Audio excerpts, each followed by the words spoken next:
Hi ಅಣ್ಣವರೇ ನಮಸ್ಕಾರ, ಪುಟಾಣಿಗಳೇ ನಮಸ್ಕಾರ. ನಿಮಗೆ ಹುಲಿ ಸಿಂಹ ಕತೆ ಕೇಳಿ ಕೇಳಿ ಬೇಜಾರಾಗೋಗಿದೆ. ಆದ್ದರಿಂದ ನಾವೀಗ ತಮಿಳುನಾಡಿನಲ್ಲಿ ಹೆಸರುವಾಸಿ ಅಂತ ಆಗಿರುವಂತಹ ಪಂಜುರುಳಿ ದೇವರ ಕಥೆನ ನಾನು ತಿಳಿದ ಮಟ್ಟಿಗೆ ಹೇಳ್ತೀನಿ. ಅದೊಂದು ದಿನ ಮಧ್ಯರಾತ್ರಿ ಸಮಯ.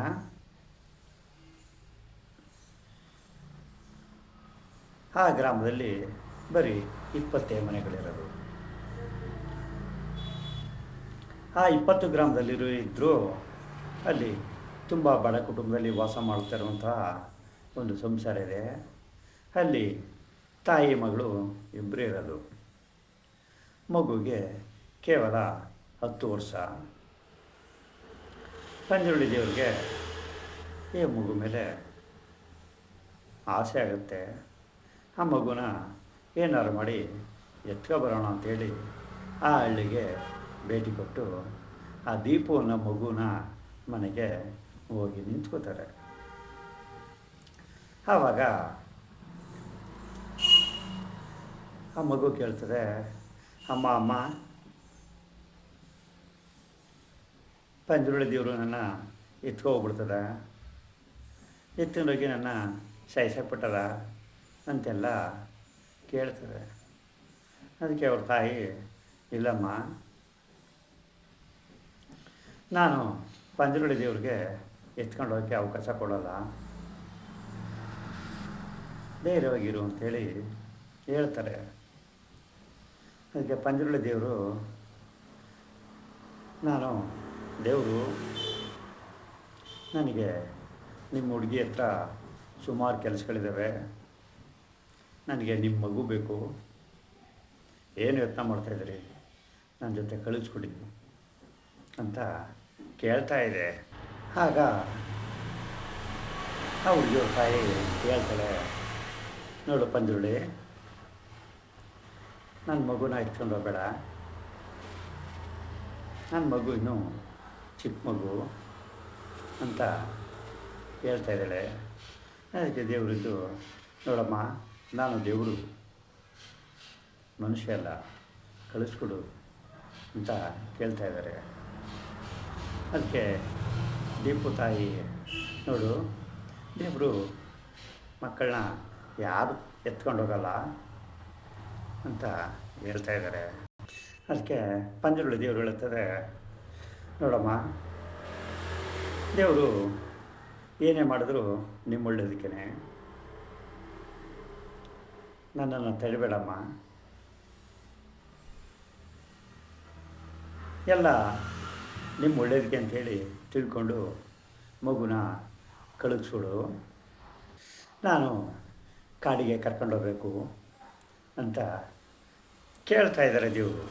ಅದಕ್ಕೆ ಮಗು ಹೇಳ್ತದೆ, ನಾನು ನೀನು ಕೂಡ ಬರಲ್ಲ, ನಿನ್ನ ಕಂಡ್ರೆ ನನಗೆ ಭಾಳ ಭಯ ಆಗುತ್ತೆ, ನನ್ನನ್ನು ಕಾಡಿಗೆ ಕರ್ಕೊಂಡೋಗಿ ಕೊಂದುಬಿಡ್ತೀಯ, ಆದ್ದರಿಂದ ನಾನು ನಿನ್ನ ಜೊತೆ ಬರಲ್ಲ ಅಂಥೇಳಿ ಅವ್ರ ತಾಯಿ ಮನೆಗೆ ಹೋಗಿ ಹೊಂದ್ಕೊಂಡು ನಿಂತ್ಕೊಳ್ಳುತ್ತೆ. ಹಾಗಂದ ತಕ್ಷಣ ಪಂಜುರುಳಿ ಹೋ ಅಂದ್ಬಿಟ್ಟು ಜೋರಾಗಿ ಕಿರ್ಚ್ಬಿಟ್ಟು ಎಲ್ಲ ಅಲ್ಲುಲ್ಲ ಕಲರ ಮಾಡಿಬಿಡುತ್ತೆ. ಅಷ್ಟಕ್ಕೆ ಮಗುನ ಹೆಗಲ ಮೇಲೆ ಇಟ್ಕೊಂಡು ಹೊತ್ಕೊಂಡು ಹೊಂಟೇ ಹೋಯಿತು. ಆವಾಗ ದೀಪನ ತಾಯಿ ಮಂಗಮ್ಮ ಅಳ್ತಾ ನಿಂತಿದೆ. ಆವಾಗ ಅದೇ ಸಮಯಕ್ಕೆ ಒಂದು 10 ನಿಮಿಷ ಬಿಟ್ಕೊಂಡು ಆ ಊರಿನ ಒಬ್ಬ ವ್ಯಕ್ತಿ ಗಂಗಮ್ಮನ ಮನೆಗೆ ಭೇಟಿ ಕೊಡ್ತಾನೆ. ಅಳ್ತಾರ ಗಂಗಮ್ಮ ನೋಡ್ಬಿಟ್ಟು, ಯಾಕಮ್ಮ ಅಳ್ತಾ ಇದೆಯಾ ಅಂತ ಕೇಳ್ತಾ ಇದ್ದಾನೆ. ಆವಾಗ ಆ ಗ್ರಾಮದ ಮುಖಂಡ ಮನೆಯೆಲ್ಲ ಶೋಧನೆ ಮಾಡ್ತಾಯಿದ್ದಾನೆ. ಶೋಧನೆ ಮಾಡಿದ್ರೆ ಆ ಹುಡುಗಿ ಮನೆಯಲ್ಲೂ ಕಾಣ್ತಾ ಇಲ್ಲ. ಅದಕ್ಕೆ ಅಲ್ಲಿ ಬಂದಿದ್ದನ್ನು ಹೇಳ್ತಾನೆ, ಏಯ್ ಮಗುವಲ್ಲಿ ಜಮೀನ್ದಾರರು ಮಗುನ ಬರೋಕ್ಕೆ ಹೇಳಿದ್ದಾರೆ ಅಂತ ಜೋರಾಗಿ ಗದರಿಸ್ತಾನೆ. ಅದಕ್ಕೆ ಗಂಗಮ್ಮ ಹೇಳ್ತಾಳೆ, ಏನು ಈ ರಾತ್ರಿ ಸಮಯದಲ್ಲಿ ನನ್ನ ಮಗು ಕರ್ಕೊಬರೋಕ್ಕೆ ಹೇಳಿದ್ರ? ಏನಕ್ಕೆ ಇಷ್ಟೊತ್ತಿಗೆ ಯಾಕೆ ಬೇಕು ನನ್ನ ಮಗು ಅಂತ ಅಲ್ಲಿ ಬಂದಿರೋನಿಗೆ ಹೇಳ್ತಾಳೆ. ಅಲ್ಲಿ ಬಂದಿರೋನು ಹೇಳ್ತಾನೆ, ಜಾಗ ನಮ್ಮದು, ಮನೆ ನಮ್ಮದು, ಹಕ್ಕು ನಮ್ಮದು ಅಂತ ಗ್ರಾಮಗಳಿಗೆಲ್ಲ ಬಾಯಿ ಬೆಳೀತಾ ಇದ್ರೆ ಊರಿನ ಶ್ರೀಮಂತರು ಬಿಟ್ಟಾರ? ನೀವು ಮಗುನ ಎತ್ಕೊಂಡು ಹೋಗ್ತಾರೆ, ಎತ್ಕೊಂಡು ಹೋಗ್ಬಿಟ್ಟು ಕೊಂದಾಕ್ಬಿಡ್ತಾರೆ, ತಿಳಿತಾ ಅಂತ ಹೇಳ್ತಾ ಇದ್ದಾನೆ. ಆವಾಗ ಆ ಮಗುವಿನ ತಾಯಿ ಹೇಳ್ತಾಳೆ, ನೀನು ಎಷ್ಟೇ ಹುಡುಕಿದ್ರೂ ನನ್ನ ಮಗಳು ನಮ್ಮ ಮನೇಲಿ ಇಲ್ಲ. ಪಂಜುರುಳಿ ದೇವರು ಬಂದು ನನ್ನ ಮಗುನ ಎತ್ಕೊಂಡು ಹೋಗ್ಬಿಡ್ತು ಅಂತ ಹೇಳ್ತಾಳೆ. ಅದಕ್ಕೆ ಅದು ಬಂದಿರೋನು ಹೇಳ್ತಾನೆ, ಏನು ಪಂಜುರುಳಿ ದೇವರು ನಿನ್ನ ಮಗುನ ಎತ್ಕೊಂಡು ಹೊಟ್ಟೋಗ್ಬಿಡ್ತಾ? ಇಷ್ಟಕ್ಕೂ ಸುಬ್ಬು ಪಂಜುರುಳಿ ವ್ಯಸನ ಹಾಕಿರಲಿಲ್ಲ. ಏನು ಕಥೆ ಹೇಳ್ತಾ ಇದೆಯಾ ನನಗೆ ಅಂತ ಹೇಳುತ್ತೆ. ಅದಕ್ಕೆ ಸುಬ್ಬು ಯಾಕೆ ಪಂಜುರುಳಿ ವೇಷ ಹಾಕಬೇಕು ಅಂತ ಈ ಗಂಗಮ್ಮ ಅವನಿಗೆ ಕೇಳ್ತಾರೆ. ಅದಕ್ಕೆ ಇಲ್ಲಿ ಬಂದಿದ್ದವನು, ನೋಡು, ಊರಲ್ಲಿ ಯಾರಾದರೂ ಜಮೀನ್ದಾರ ವಿರುದ್ಧ ಮಾತನಾಡಿದ್ರೆ ಅವ್ರನ್ನ ಎದುರಾಕೊಂಡ್ರೆ ಹಿಂಗೆ ರಾತ್ರಿ ಬಂದು ಪಂಜುರುಳಿ ವೇಷ ಹಾಕ್ಕೊಂಡು ಮಗುನ ಎತ್ಕೊಂಡು ಹೋಗ್ಬಿಟ್ಟು ಕೊಂದಾಕ್ಬಿಡ್ತಾರೆ ಅಂತ ಹೇಳ್ತಾನೆ. ಊರಿನ ಜನರಿಗೆ ಪಂಜುರುಳಿ ಅಂದರೆ ದೇವರು ಅಂತ ತಿಳ್ಕೊಂಡಿದ್ದಾರೆ. ಅವನೊಬ್ಬ ಜೀವತೆಯೋ ರಾಕ್ಷಸ. ನಮ್ಮ ಜಮೀನ್ದಾರರು ಅದಕ್ಕಿಂತ ದೊಡ್ಡ ರಾಕ್ಷಸ, ತಿಳಿತಾ? ಜಲ್ದಿ ಮಗು ಕಳಿಸ್ಕೊಡು ಅಂತ ಕೇಳ್ತಾ ಇದ್ದಾನೆ. ನಾನು ಹೇಳ್ತಾ ಇರೋದು ನಿಜನಪ್ಪ, ನಾನೇ ಸುಳ್ಳು ಹೇಳ್ತಾ ಇಲ್ಲ.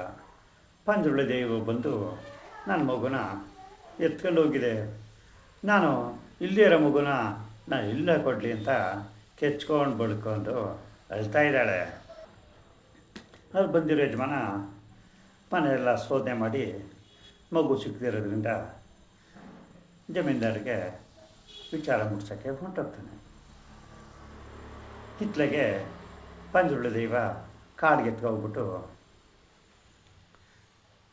ಸುತ್ತಲೂ ಬೆಂಕಿ ಬಿಟ್ಕೊಂಡು ಮಗು ಮತ್ತು ಪಂಜುರುಳಿ ದೈವ ಎರಡೂ ಬೆಂಕಿ ಮಧ್ಯೆ ಇದೆ. ಆವಾಗ ಆ ಕಾಡು ತುಂಬ ಸುಂದರವಾಗಿ ಕಾಣ್ತಾ ಇದೆ. ಹಕ್ಕಿ ಪಕ್ಷಿಗಳೆಲ್ಲ ಸ್ವಾತಂತ್ರ್ಯ ಸಿಕ್ಕದಾಗಿ ತುಂಬ ನಲಿತಾ ಇದ್ದಾವೆ. ಇದನ್ನೆಲ್ಲ ನೋಡ್ತಾ ಇದ್ದ ಆ ದೀಪು ಮಗುಗೆ ಏನು ಅರ್ಥವಾಗದೆ ಸುಮ್ಮನೆ ನಿಂತಿದೆ. ಆವಾಗ ಪಂಜುರುಳಿ ದೈವ ಹೇಳ್ತಾ ಇದೆ, ಹೆದರ್ಕೋಬೇಡಮ್ಮ, ನಾನು ನಿನ್ನನ್ನು ಎತ್ಕೊಂಡು ಬಂದಿರೋದು ನಿನ್ನ ಒಳ್ಳೆಯದಕ್ಕೇ ಅಂತ ದೇವರು ಹೇಳ್ತಾ ಇದೆ. ಆ ಮಗುಗೇನು ಗೊತ್ತು ಪಾಪ. ಅದಕ್ಕೆ ನಿಜವಾಗುವ ಅಂಕಲ್ ಅಂತ ಕೇಳ್ತಾ ಇದೆ. ಆಗ ಮುಂದುವರಿಸಿ ಆ ಹುಡುಗಿ ಹೇಳ್ತದೆ, ನೀನು ನಿಜವಾಗೂ ದೇವರಾಗಿದ್ದರೆ ನಿನಗೆ ವಿಪರೀತ ಶಕ್ತಿ ಇರ್ತದಲ್ವ, ಇಲ್ಲಿ ಗಂಟ ಎತ್ಕೊಬರಲಿಕ್ಕೆ ಅವಕಾಶ ಇರ್ತಿರಲಿಲ್ಲ ಅಲ್ವಾ, ನೀನು ಇದ್ದಲ್ಲಿ ನನ್ನನ್ನು ಕಾಪಾಡ್ಬೋದಾಗಿತ್ತಲ್ವಾ ಅಂತ ಕೇಳ್ತಾ ಇದೆ.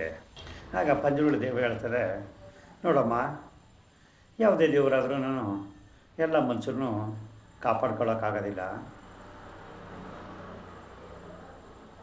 ಹಾಗಾಗಿ ನಾನು ವಿಧಿ ಇಲ್ಲದೇ ನಿನ್ನ ಎತ್ಕೊಂಡು ಕಾಡು ಬರಬೇಕಾಗಿ ಬಂತು. ನಿನಗೆ ಇಲ್ಲಿ ಗೊಂಬೆಗಳು ಕೊಡ್ತೀನಿ, ನೀನು ಬೇಕಾದ ಊಟ ತಿಂಡಿಗಳೆಲ್ಲ ಕೊಡ್ತಾಯಿದ್ದೀನಿ. ನಿಮ್ಮ ಅಮ್ಮನ ನೆನಪು ಬಂದಾಗ ನಿಮ್ಮ ಅಮ್ಮನೂ ತೋರಿಸ್ತೀನಿ. ನೀನು ಇಲ್ಲಿ ಆರಾಮಾಗಿ ಆಟ ಆಡ್ಬೋದು ಕಣಲ್ಲ ಅಂತ ದೈವ ಆ ಮಗುಗೆ ಹೇಳ್ತಾ ಇದೆ. ಆಗ ಹುಡುಗಿ ಹೇಳ್ತದೆ, ಏನು ನನ್ನನ್ನು ನಮ್ಮ ಅಮ್ಮ ಹತ್ರ ಕರ್ಕೊಂಡು ಹೋಗ್ತೀರಾ ಅಂತ ಆಶ್ಚರ್ಯ ಕೇಳ್ತಾ ಇದೆ. ಅದಕ್ಕೆ ಪಂಜುರ್ಲಿ ದೈವ, ನೀನು ಇಲ್ಲಿ ತುಂಬ ಸಂತೋಷವಾಗಿದ್ದರೆ ನಿಮ್ಮ ಅಮ್ಮನ ಹತ್ರನೇ ಕರ್ಕೊಂಡೋಗ್ಬಿಡ್ತೀನಿ ಕಂದ ಅಂತ ದೈವ ಆ ಮಗುಗೆ ಹೇಳ್ತಾ ಇದೆ. ಅಷ್ಟಕ್ಕೆ ದೀಪ ಆ ದೇವ್ರ ಜೊತೆ ತುಂಬ ಮುದ್ದಾಗಿ ಮಾತನಾಡಕ್ಕೆ ಕೇಳ್ಕೊಂಡ್ಳು. ಆ ಪಂಜುರ್ಲಿ ದೇವ್ರ ಜೊತೆ ಆಟ ಪಾಠ ಆಡಕ್ಕೆ ಕೂತ್ಕೊಂಡ್ಳು, ಡ್ಯಾನ್ಸ್ ಮಾಡಿದ್ಲು, ನೃತ್ಯ ಮಾಡಿದ್ಲು. ಆ ದೇವ್ರಿಗೆ ಭಾಳ ಸಂತೋಷ ಬರೋ ಮಟ್ಟಿಗೆ ನಡ್ಕೊಂಡ್ಳು. ಆಗ ಮಗುಗೆ ಕಣ್ಣಲ್ಲಿ ನೀರು ತುಂಬಿಕೊಂಡಿದೆ.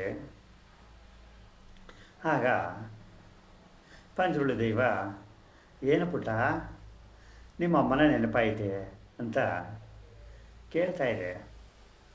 ಅದಕ್ಕೆ ಆ ಮಗು ದೀಪ, ಇಲ್ಲ ದೇವ್ರೆ, ನಾನು ನಿಮ್ಮಲ್ಲೇ ನಮ್ಮ ಅಮ್ಮನ ನೋಡ್ತಾ ಇದ್ದೀನಿ, ನಾನು ಇಲ್ಲಿ ತುಂಬ ಸಂತೋಷವಾಗಿದ್ದೀನಿ ಅಂತ ಹೇಳ್ತಾ ಇದೆ. ಆ ಮಗು ಪಂಜುರ್ಲಿ ದೇವ್ರ ಜೊತೆಯಲ್ಲಿ 3 ದಿವಸಗಳ ಕಾಲ ಇತ್ತು. ಆ ವೇಳೆಯಲ್ಲಿ ತುಂಬ ಚೆನ್ನಾಗಿ ಪಂಜುರ್ಲಿ ದೇವರು ನೋಡಿಕೊಟ್ರು. ಅಷ್ಟಕ್ಕೆ ಈ ಗ್ರಾಮದಲ್ಲಿರುವಂಥ ಯಜಮಾನನವನು ತೀರ್ಕೊಂಡ್ರು ಅಂತೇಳಿ ವಿಚಾರ ಗೊತ್ತಾಗುತ್ತೆ. ಆವಾಗ ಊರಿನ ಜನರೆಲ್ಲ ಭಾಳ ಸಂತೋಷವಾಗಿ ಇದ್ದರು. ಅಷ್ಟರಲ್ಲಿ ಪಂಜುರ್ಲಿ ದೈವ ಆ ಮಗುನ ಎತ್ಕೊಂಡು ಆ ಗ್ರಾಮಕ್ಕೆ ತಂದು ಗಂಗಮ್ಮನ ಹತ್ರ ಬಿಡ್ತಾರೆ. ಆಗ ಬಿಟ್ಬಿಟ್ಟು ಹೇಳ್ತಾರೆ, ಈಗಲಾರು ನನ್ನನ್ನು ನಂಬಿ, ಪಂಜುರ್ಲಿ ದೈವ ಯಾರನ್ನೂ ಕೊಲ್ಲೋದಿಲ್ಲ, ಕಾಪಾಡೋಕ್ಕೆ ನಾನಿರೋದು ಅಂತ ಹೇಳ್ತಾ ಇದೆ. ಆಗ ಪಂಜುರ್ಲಿ ದೈವ ಹೇಳ್ತಾರೆ, ನೋಡಿ, ನಿಮ್ಮ ಮಗಳು ತುಂಬ ಅದೃಷ್ಟ ಮಾಡಿದಳು. ನಾನೇನಾದರೂ ನಿಮ್ಮ ಹುಡುಗಿನ ಕರ್ಕೊಂಡು ಹೋಗದೆ ಇದ್ದಿದ್ರೆ ನಿಮ್ಮ ಗ್ರಾಮದ ಮುಖಂಡ ನಿಮ್ಮ ಮಗುನ ಎತ್ಕೊಂಡು ಹೋಗ್ಬಿಡ್ತಿದ್ದ. ಎತ್ಕೊಂಡು ಹೋಗ್ಬಿಟ್ಟು ನಿಮ್ಮ ಮಗುನ ಬಲಿ ಕೊಟ್ಬಿಡೋನು. ನಿಮ್ಮ ಮಗುನ ಬಲಿ ಕೊಟ್ಟರೆ ಅವನಿಗೆ ಆಯುಸ್ಸು ಹೆಚ್ಚೇ ಆಗ್ತಾಯಿತ್ತು ಅಂತ ಹೇಳ್ತಾರೆ. ಆವಾಗ ದೀಪನ ತಾಯಿ, ಅಪ್ಪ ದೇವರೇ, ದಯವಿಟ್ಟು ಕ್ಷಮಿಸ್ಬಿಡು, ನನ್ನ ಮಗಳನ್ನ ಸೇಫ ಕರ್ಕೊಂಡೋಗಿದ್ದು ಸೇಫ ತಂದುಬಿಟ್ಟಿದ್ದೀಯಾ ಅಂತ ತುಂಬ ಖುಷಿಯಾಗಿರ್ತಾಳೆ. ಆವಾಗ ಪಂಜುರ್ಲಿ ದೈವ ಅಂದರೆ ಜನರೆಲ್ಲ ಹೆದರ್ತಾರೆ. ಆದರೆ ನಮ್ಮನ್ನೆಲ್ಲ ಕಾಪಾಡೋ ದೈವ ಅಂತ ಹೇಳಿ ತಿಳ್ಕೊತೀನಪ್ಪ, ದಯವಿಟ್ಟು ಕ್ಷಮಿಸ್ಬಿಡು ಅಂತ ಕೇಳ್ಕೊತಾಳೆ. ಈ ಕಡೆ ಆ ಮಗು ಕಣ್ಣು ತುಂಬ ಆನಂದ ಭಾಸ ತುಂಬಿಕೊಂಡು ಅಳ್ತಾ ಇದೆ. ಅಷ್ಟಿಗೆ ದೀಪು, ಪಂಜುರ್ಲಿ, ಇನ್ಮೇಲೆ ನಮ್ಮ ಮನೇಲಿ ಇದ್ದುಬಿಡು, ದಿನಾಲೂ ನಿನಗೆ ಊಟಕ್ಕೆ ಹಾಕ್ಕೊಡ್ತೀವಿ,